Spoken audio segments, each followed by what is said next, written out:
G'day guys, it's Nettie Flanders and this is your NIBIRU update for today, August the 8th, 2012.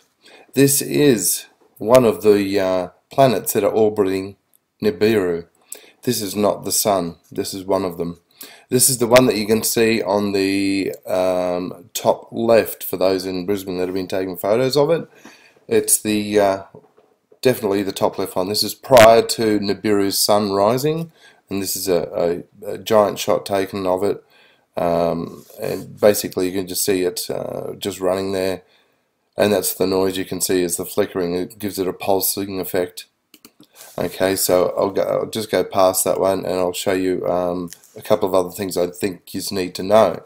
There are other planets like this that you can see here in these areas within the solar system. It's not on its own. It has apparently about 7 moons and approximately 3 to 4 suns. Now this is after, down here is NIBIRU's sun has just risen on the horizon. Now here you can see the one that I photographed, and this one here is the brown dwarf, the Death Star or the Dead Star or Destructor, whatever you want to call it. That's what that one is.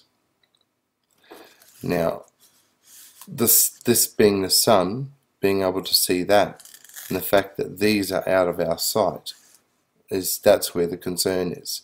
You can see when I zoom it in that there are plenty of other planets around it.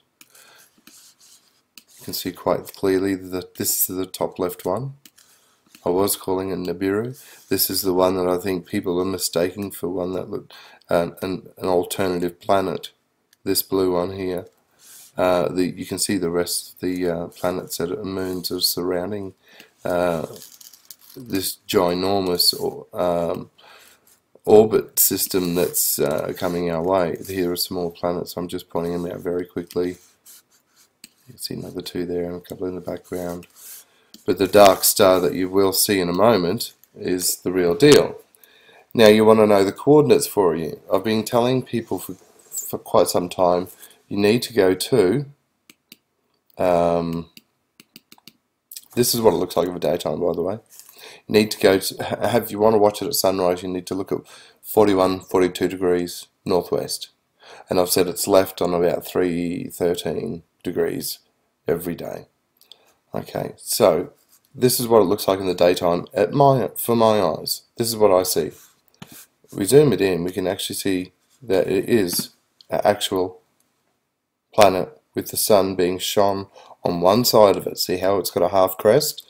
Because the sun is up in this direction up here. It's about 3 to 4 hours in front of the sun. So that's why Australia, and especially the east coast, can see it. Now we'll go a little bit further on. I'll show you something probably a little bit more interesting. We'll go to Google Sky. Now I already know where NIBIRU is. I'm fortunate enough to know. How I know and how I've been given the opportunity to know this, I don't know. It's just come.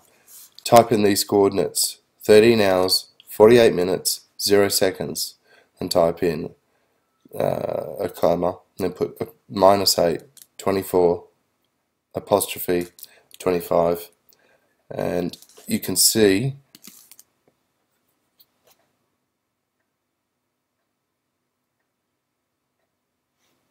NIBIRU. NIBIRU is quite easy to see. If you're me, it is. That is. So what I want to do is I want to show you that I've been trying to prove this for quite some time. That if you keep looking to direction, there we go. 42 degrees northwest. Where to start tracking NIBIRU from early morning? There you go. Now, I didn't put that in. This was put in somebody else. To see it setting, I've been saying about 3:13. There you go. 3:14 northwest. Just move this over a bit. Try that again. 32 degrees. That does say northwest. There you go. So it's not a fabrication. It's not a fake. It's real. It's final. It's here, and everyone needs to make some sort of preparation now.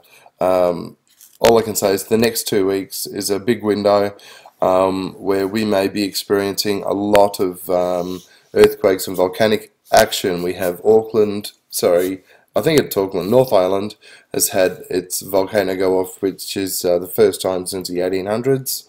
And it's spewing out lots and lots of steam.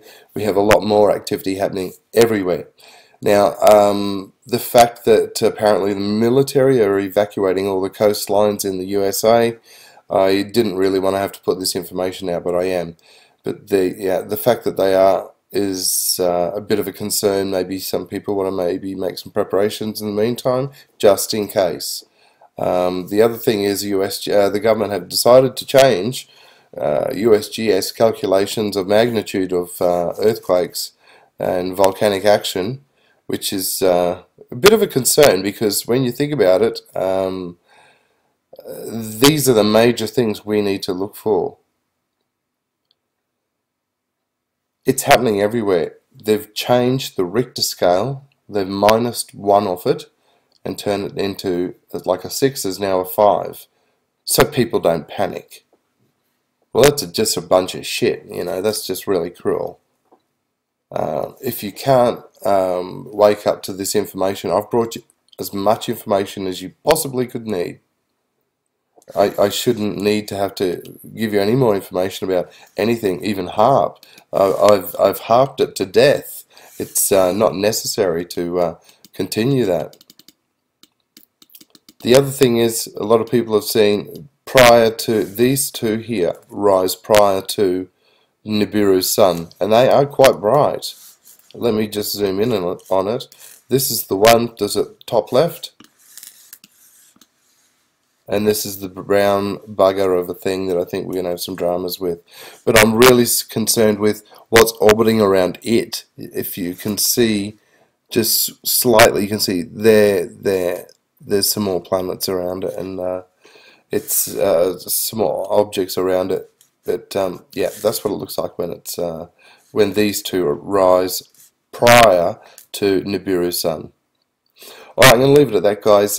It can't get much cleaner than this and clearer than this. You now have the coordinates, you now have the knowledge, you now have the warning, and you also have the information regarding the Richter scale has been changed. So if you see a 6, that's going to register as a 5 on paper. Thanks for watching. Cheers. Stay safe.